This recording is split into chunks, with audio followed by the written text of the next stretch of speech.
Maka bagi saya bisa itu butuh persiapan. Umat pun perlu mempersiapkan dirinya. Ya dini itu sudah tahu apa itu komuni, apa itu dan seterusnya kan. Bukan sama dengan artinya olahraga. Tas. Anda ke gereja itu apa? Untuk menyenangkan diri sendiri, untuk menyenangkan Tuhan.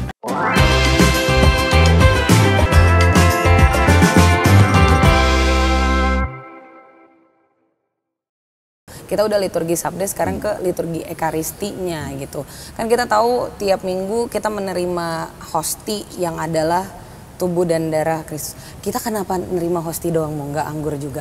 Wah, itu banyak pertanyaan. Ya sebenarnya bisa, tapi juga ada alasan pastoral. Coba, kalau di Kelapa Gading bisa 2.000 orang. Bisa. Lama ya, Bu ya? Parokinya Selini Timtegon. Ya. Coba bayangkan, menerima hosti dulu, lalu menerima darah Tuhan. Berapa lama selesai? Lama ya, panjang. Lalu kedua adalah, terutama malah, darah itu juga bisa kececer kok. Jadi yang benar itu sebenarnya, yang benar adalah waktu menyambut itu, pertama orang menerima hosti dulu, setelah itu dimakan, sambut, baru menerima darah Tuhan. Jadi bukan dicelupkan. Bukan dicelupkan. Sendiri gitu ya. Jadi pertama sambut tubuh Tuhan, tubuh Kristus. Amin. Corpo di Kristus bahasa Italianya. Ya kan? Lalu setelah itu darah Kristus. Jadi Anda bisa bayangkan berapa lama. Nggak usah dulu 2.000 lah, 500 saja. Umat yang hadir itu bisa lama sekali selesai perayaan Ekaristi. Dari mana kebiasaan menerima dua rupa itu?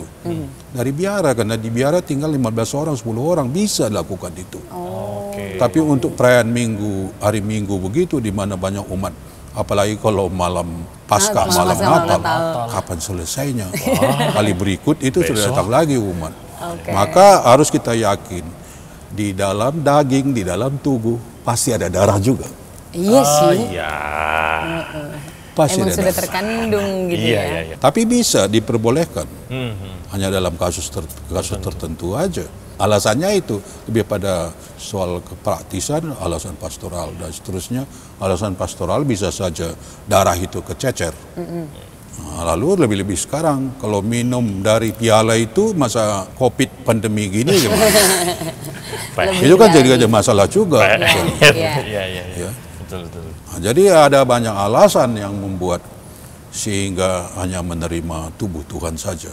Tapi di sini kerap kali lucu, setelah menerima terima tubuh Kristus oleh romonya atau pemimpinnya, dia makan gini. Hormat lagi ke salib itu. Oh harusnya nggak usah ya, Mu ya? Kalau Anda percaya ini adalah tubuh Kristus. Iya. Kalau Anda percaya ini adalah tubuh Kristus dan baru saja masuk ke dalam tubuh Anda, kok hormat lagi ke sana? Oh iya, kan udah ada nyatu jadinya ya. Kan kita pegang. Berarti Anda nggak percaya bahwa komuni Kosti Kudus itu adalah tubuh Tuhan. Kalau Anda percaya, hormatilah dia yang ada di sini. Bukan hormat ke sana lagi. Baru saja menerima, lo hormat lagi ke sana. Ternyata selama ini wah latah nih kita nih. Itu namanya latah, salah kaprah. Salah kaprah. Ya kecuali kalau setelah Anda sekian lama menyambut, bolehlah hormat ke sana. Tapi ini baru diterima. Malah Anda mengatakan amin. Amin itu artinya apa? Ya saya percaya. Bahwa roti itu menjadi tubuh, anggur itu menjadi darah Tuhan. Iya kan? Kata komen saya nggak selesai. Itu dia. Ini masalah dokumen. Atau mungkin karena kalau ada yang dibaptisnya dari bayi atau udah dari lama gitu kan, yang udah lupa bahkan terkikis kayak gitu. Ini perlu mistagogi. Betul. Diingatkan dari konten ini begitu. Tapi kita kan selalu dibilangin bahwa ketika Ekaristi itu akan ada perubahan. Jadi perubahan dari roti dan anggur menjadi tubuh dan darah. Itu benar-benar terjadi, maksudnya sebagai orang awam yang ini. Ada banyak sekali bukti dalam sejarah gereja bahwa roti itu benar-benar berubah menjadi tubuh Tuhan. Dan darah itu benar-benar berubah menjadi darah Tuhan. Saya pernah menerjemahkan sebuah buku yang diterbitkan oleh penerbit Obor. Mungkin sekarang sudah cetakan ke-16. Itu judul aslinya Healing Through the Mass. Penyembuhan melalui misa. Tapi terjemahannya saya terjemahkan dengan penyembuhan melalui perayaan Ekaristi. Di situ ada suatu pengalaman. Ada seorang biarawan yang hebat, malah kontemplatif, tinggal di Lanciano, Napoli. Ketika merayakan perayaan Ekaristi, dia ragu-ragu, apakah benar roti itu menjadi tubuh Tuhan? Apakah benar anggur itu menjadi darah Tuhan? Kemudian dia tetap merayakan perayaan Ekaristi dan dia doakan doa gereja. Itulah hebatnya imam, walaupun ragu-ragu, tapi kalau dia mendoakan doa sesuai dengan doa gereja, itu tetap terjadi seperti itu. Maka tiba-tiba hosti itu berubah menjadi daging manusia. Dan anggur itu berubah menjadi darah Tuhan. Hosti dan darah Tuhan itu tidak jadi dimakan, tidak jadi disantap. Dipanggil seluruh umat yang ikut misa itu, ditunjukkan bahwa terjadi mukjizat pada hari itu. Beberapa tahun setelahnya, mungkin sudah 15 tahun, ada seorang Profesor Linoli. Dia sebenarnya nggak terlalu percaya juga. Orang Katolik, tapi orang Katolik waktu kecil. Dia menurut pengakuannya hanya 3 kali ke gereja. Pada saat dibaptis, pada saat menikah, mungkin nanti ketika meninggal. Menurut pengakuannya. Tapi dia akhirnya yang memimpin penelitian itu menyatakan bahwa daging ini benar-benar daging manusia. Dan darah itu benar-benar darah manusia. Malah ditentukan golongannya AB. Ada golongan darahnya. Tentu ini bukan bukti, tapi ini sebagai indikasi bahwa Feli harus percaya bahwa setelah konsekrasi, roti itu sungguh-sungguh secara eksistensial, dalam istilah teologi ini transubstansi. Oh ya, transubstansi. Benar-benar secara esensial menjadi tubuh dan menjadi darah Tuhan.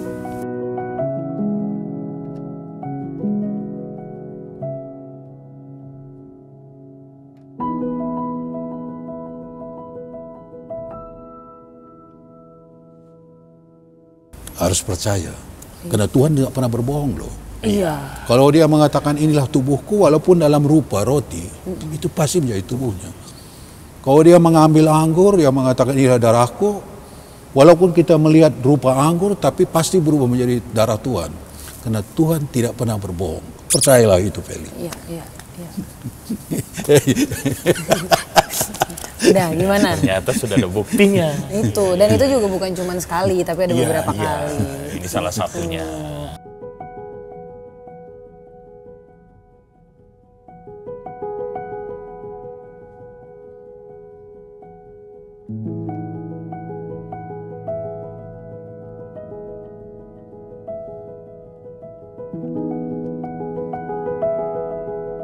Kalau persiapan misa online gimana? Wah, ini dia. Kalau misa online, tidak bisa disebut misa. Oh.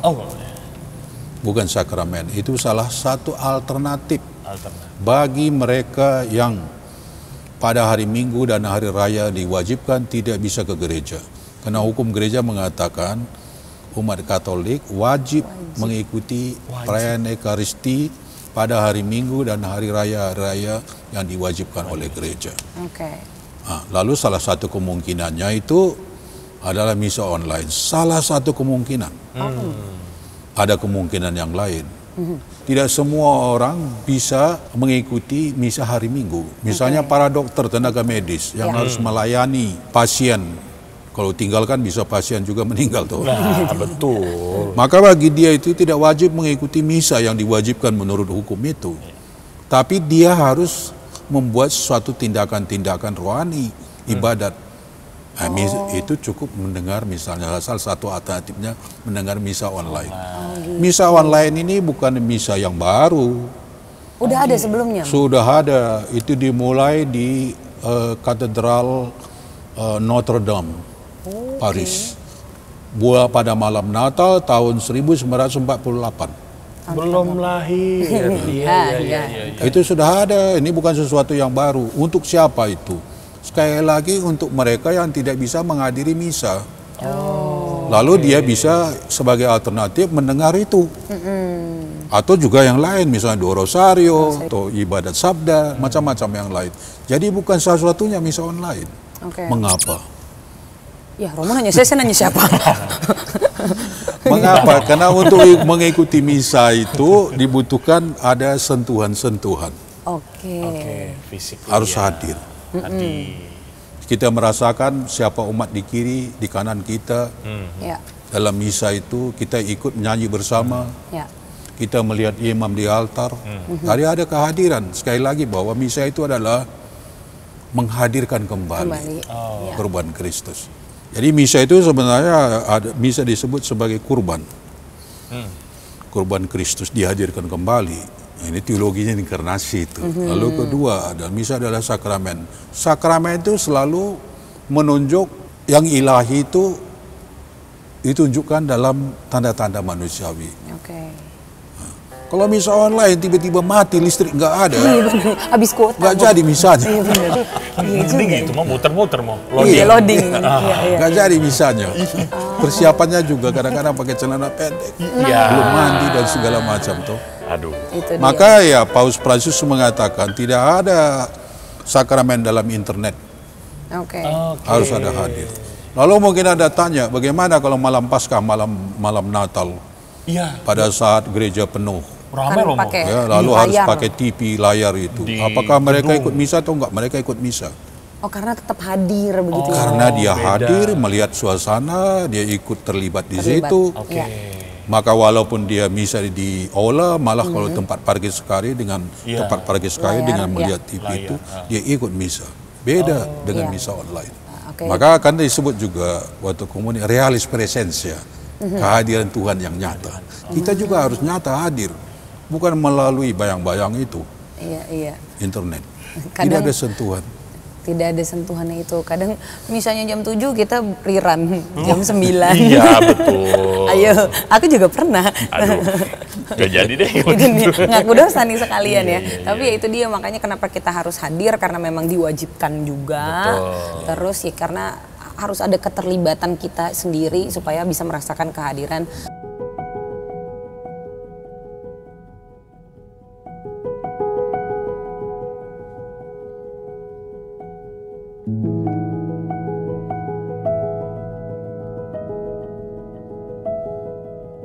Mungkin juga kita jengkel, itu juga penting. Iya. Kadang-kadang umat di belakang kita gerutu terus. Oh iya. Kok lama banget. Iya. Itu penting juga suasana itu, bahwa kita Iya. hadir di situ, merasakan. Iya, itu dia. Baik dalam suka maupun dalam senang. Nah, Suka dan suka senang dan sama. duka, iya benar. Suka dan duka. Kan tadi katanya jangan yang suka aja mau. Janji nikah nih kayaknya. Iya, benar. Iya.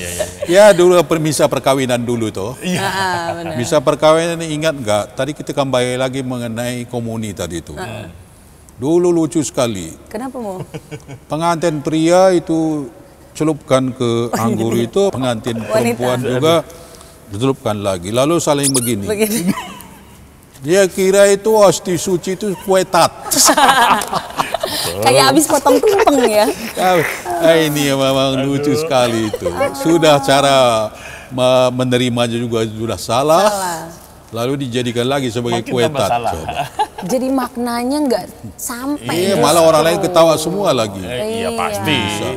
Jadi kita ikut saja lah pedoman gereja, nggak usah Oke. tambah-tambah yang lucu-lucu. Kalau dulu kan imam itu, kalau sebelum liturgi atau misa sekarang, misa Romanum sekarang kan imam itu belakangi umat. Iya betul. Iya. Jadi umat nggak pernah lihat apa yang terjadi di altar. Maka ada permohonan dari umat kepada Paus supaya setelah menjadi roti dan anggur menjadi tubuh dan darah Tuhan itu kami lihat. Maka sekarang inilah Diperlihatkan. anak domba Allah yang menghapus. Itu harusnya itu sikap umat melihat. Bukannya nunduk Bukan gini. Ini. Dulu Biasanya pada mintanya gini. supaya melihat. Kebanyakan begini mau. Iya, dulu mintanya supaya melihat, malah nunduk. Oh gitu. Iya. Kan banyak salah kaprah itu. Iya juga ya. Betul sekali. Baru ngeh nih. Iya. Maksudnya mau hormat. Betul. Ya, hormat itu. Tapi itu kan sebenarnya dulu kena nggak pernah dilihat. Lihatlah sekarang bahwa sudah. Harusnya kan kita melihat begini dengan sungguh-sungguh. Ini malah begini dia. Nah, berarti habis ini kita... Ini soal kata komen. Iya. Nah, itu dia. Yuk kata komen ulang. Beda ya. Jadi mudah-mudahan habis ini ketika kita mengikuti perayaan Ekaristi kita sudah lebih tahu lagi gitu kan ya, sikap yang pantas seperti apa, persiapannya bagaimana, termasuk dengan pakaian juga kan itu masuk persiapan ya Mo ya? Ya, banyak juga umat itu gereja pakaiannya itu kurang bahannya atau bahannya kelebihan. Itu juga. Maka istilahnya itu saya berpakaianlah pantas. Ya. Kalau misalnya ke kolam renang ya bolehlah pakai bikini. Ya. Tapi kalau ke gereja pakai bikini itu agak aneh juga ya. Salah kaprah namanya. Agak-agak gimana gitu ya. Jadi harus tahu lah. Maka dibilang, istilah gereja itu supaya berpakaian secara pantas. Pantas. Ya. Ya tergantung bagaimana pantasnya. Nah itu dia. Tingkat kepantasan tiap orang emang kadang suka Ya, beda beda ya. kan. Itu dia. Nah, makanya.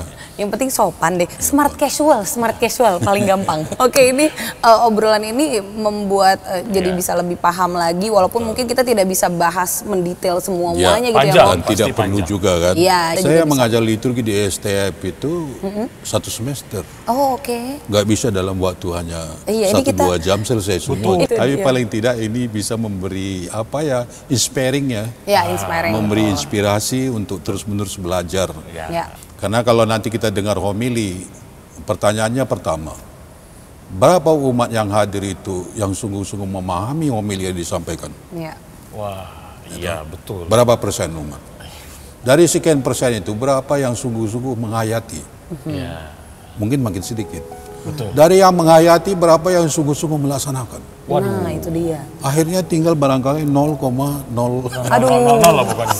Aduh dikit banget ya, jangan Atau mungkin sampai ya. dihitung 1 tangan kali. Ya, cuman berlima. Terima kasih banyak buat Romo Iya. Jack. Ya, terima kasih juga. Saya jadi- senang. Mudah-mudahan ini bisa memberi inspirasi paling tidak bagi banyak orang yang mendengar pembicaraan kita sore ini. Terima kasih banyak. Betul. Sampai jumpa di episode berikutnya. Dadah.